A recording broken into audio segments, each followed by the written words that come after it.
ఇది వాళ్ళ బీసీ బిడ్డలకు తెలియాల్సినటువంటి అవసరం ఉంది. ఇక రెండోది, కేంద్ర ప్రభుత్వం దగ్గర ఏదైతే బిల్లు పెండింగ్లో ఉన్నదో దానికి 3 మార్గాలు ఉన్నాయి. ఒకటి, రాష్ట్రపతి గారు ఆమోదించి వెనక్కి పంపొచ్చు, దాంతో సమస్య తీరిపోతుంది, డైరెక్ట్గా రిజర్వేషన్ వస్తుంది.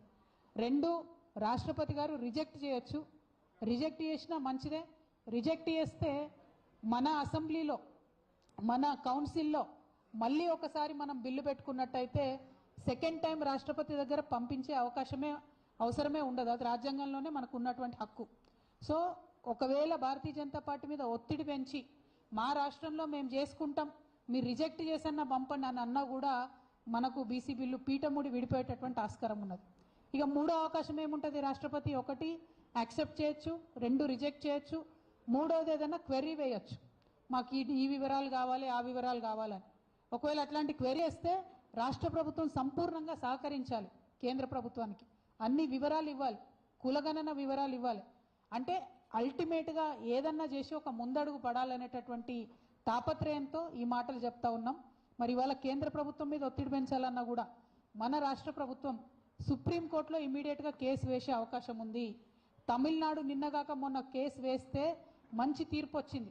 3 to 4 months లోపల రాష్ట్రపతి గారు బిల్లు వెనక్కి పంపాలి.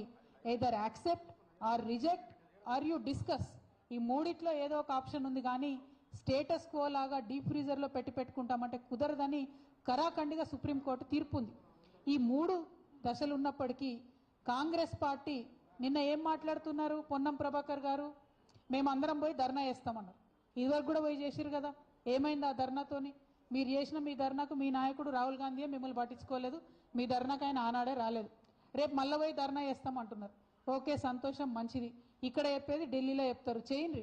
కానీ ఎంత అవహేళనగా మాట్లాడుతూ ఉన్నారు ఇవాళ పొన్నం ప్రభాకర్ గారు అంటే, మేము పోయి ధర్నా చేస్తాం, అందరు బీసీలు రావాలి, అందరు ఎమ్మెల్యేలు రావాలి, అందరు ఎంపీలు రావాలి అంటే ఏంది ఇది? మేము సత్రంలో భోజనం పెడుతున్నాం, మీరు అందరు రావాలి అన్నట్టు ఏం మాటలు ఇవి? మీకు సీరియస్నెస్ ఉందా? అసలు బీసీ బిల్లు సాధన చేయాలని ఉందా లేదా? ఉంటే బాజాప్తా ప్రభుత్వ పరంగా అఫీషియల్గా ప్రోగ్రాం పెట్టండి, అఖిల పక్షాన్ని ఇన్వైట్ చేయండి, లెటర్స్ రాయండి ముఖ్యమంత్రి గారి తరఫు నుంచి, మర్యాద పాటించండి, పద్ధతి పాటించండి. ఎట్లా అయితే తెలంగాణ విషయంలో మొత్తం అందరం కూడా 50 మందిని పార్టీలకు అతీతంగా ముందుకెళ్ళి కొట్లాడినామో, బీసీ బిల్లు సాధించాలంటే కూడా అన్ని పార్టీలకు సంబంధించిన అందరినీ ఇన్వైట్ చేయండి, చేసి ఢిల్లీకి తీసుకొని వెళ్ళండి. ఏకపక్షంగా మీరు ఎటుపడితట్టు మాట్లాడతాం, మీరు రావాలి, అందరు రావాలి అంటే ఇది అవతలి వాళ్ళ మీద నెపం నెట్టేటటువంటి ప్రయత్నం తప్పితే సీరియస్నెస్, చిత్తశుద్ధి కనపడతలేదు. కాంగ్రెస్ పార్టీ ఢిల్లీలో తలపెట్టినటువంటి ధర్నా ఏదైతే ఉందో కేవలం బీహార్ ఎన్నికల కోసం చేస్తున్నటువంటి డ్రామా, అంత తప్పితే బీసీల మీద చిత్తశుద్ధి లేదు.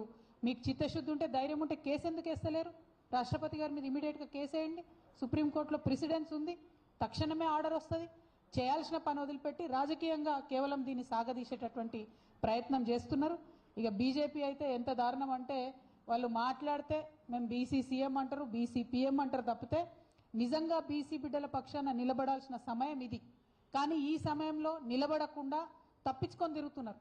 2 కేంద్ర మంత్రులు ఉన్నారు ఇక్కడ. మరి తెలంగాణ బీసీ బిడ్డల ఆవేదన ఇది అని మాత్రం వాళ్ళు ఒక్క మాట కూడా మాట్లాడతలేరు, చెప్తలేరు. ఇది చాలా దారుణం. మరి 4, 5, 6 తారీఖున నిన్న రాష్ట్ర ప్రభుత్వం ఏదైతే ఢిల్లీలో చేస్తామని చెప్పినారో దీక్ష, ఏం చేస్తారో మరి వాళ్ళు. ఒకరోజు కలుస్తారట రాష్ట్రపతిని, ఇంకో రోజు దీక్ష చేస్తారట. ఆ దీక్షకు ఎవరు వస్తారో తెలియదు, ఏమొస్తారో తెలియదు.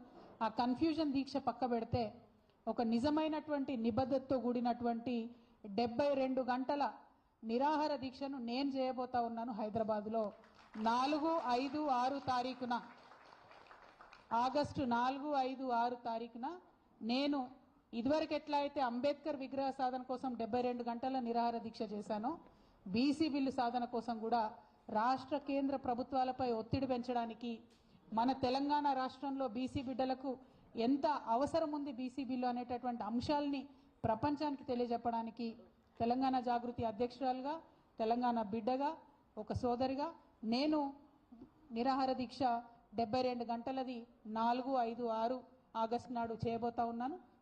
దీనికి సంబంధించి మేము ప్రభుత్వానికి కూడా ఇమీడియట్గా పర్మిషన్ కోసం పెట్టుకుంటాం. వాళ్ళు పర్మిషన్ ఇస్తే మంచిది, ఇవ్వకపోతే ఎక్కడ వీలైతే అక్కడ కూర్చొని 72 గంటలు మాత్రం ఖచ్చితంగా దీక్ష చేస్తాం. నాకున్న కాన్ఫిడెన్స్, నాకున్న విశ్వాసం ఏంటంటే అంబేద్కర్ విగ్రహం సాధించడానికి ఉమ్మడి ఆంధ్రప్రదేశ్లో 72 గంటలు నేను నిరాహార దీక్ష చేసిన. ఆ తర్వాత అనౌన్స్మెంట్ వచ్చింది. కిరణ్ కుమార్ రెడ్డి గారు ఆనాడు ఒత్తిడికి తలొగ్గి అంబేద్కర్ విగ్రహాన్ని అసెంబ్లీలో పెట్టడం జరిగింది. అదే పంతాను, అదే గాంధేయవాదాన్ని, అదే ప్రజాస్వామిక పరిధిలో మేము నిరసన తెలియజేస్తాం, అవసరాన్ని తెలియజేస్తాం. బీసీ బిల్లు ఎందుకు రావాలన్న అవసరాన్ని, మా నిబద్ధతను ప్రపంచానికి చాటుతాం.